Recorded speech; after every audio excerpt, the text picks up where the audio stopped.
There are no bad questions either. I know it can be daunting sometimes, Alright. but bring it. So, wait, which one should I ask first?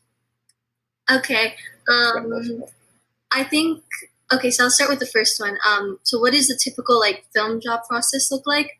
So like researching like, the production you're doing, auditioning, callback, like, you know what I mean? Yeah. And then that process is different from and like, other mediums within like film itself. So like, how do you think film and TV differ from each other? Yeah, that's kind of my question. All right, I'll take the first part first. So good question. So first part first, it's so hard in TV and film land. And again, I just have most experience in TV, so I kind of talk about that. It's so hard to have any sort of career job without a team around you.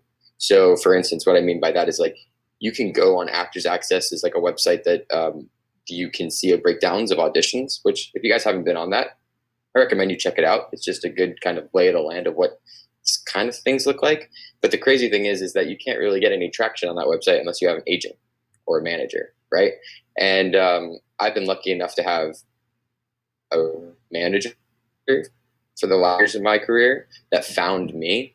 And so by having someone who was invested in me before I even knew them, he's always doing his best to try and find me work, right? And then with that great manager connection, I actually recently was able to sign with one of the biggest agencies.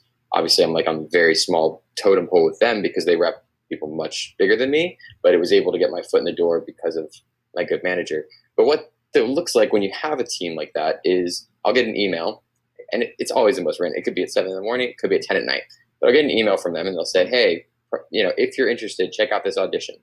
And the audition will have the project, might be a code name. For instance, 13 Reasons Why was never called 13 Reasons Why. In the auditions, it was called Soundview.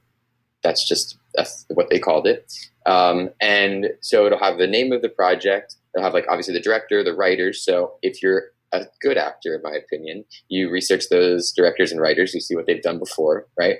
This is all things that we can control.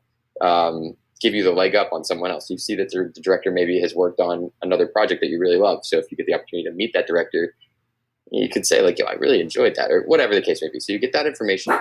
Then you get the sides. So it could be like 2 pages. It could be, I've had auditions that are 16 pages, and that's the sides are the audition that they want to see you do. So it could be 1 scene, could be 3 scenes. At most, it's usually like 5 scenes that you memorize and you, audition. And then it's always kind of been like this for me the past few years because my whole team was in LA and I was living in New York. So I did a lot of virtual auditions, like self-tapes. So set up my tripod, my camera, my light, and then I have like my girlfriend read the other lines of the scene off camera, and I act the scene out by myself on camera, and then you send it to your agent. They send it to the casting directors.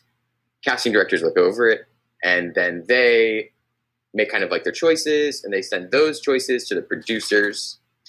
The producers kind of then go back and forth with the network, of whatever network is putting up the big money for the project, and then they ultimately come to a decision of who they want to hire. And usually I would say 9 times out of 10, you don't hear anything after you do the initial audition, because that's just the way it is. You might have 200 people auditioning for the role, and usually the top like 4 find out that they're the top 4.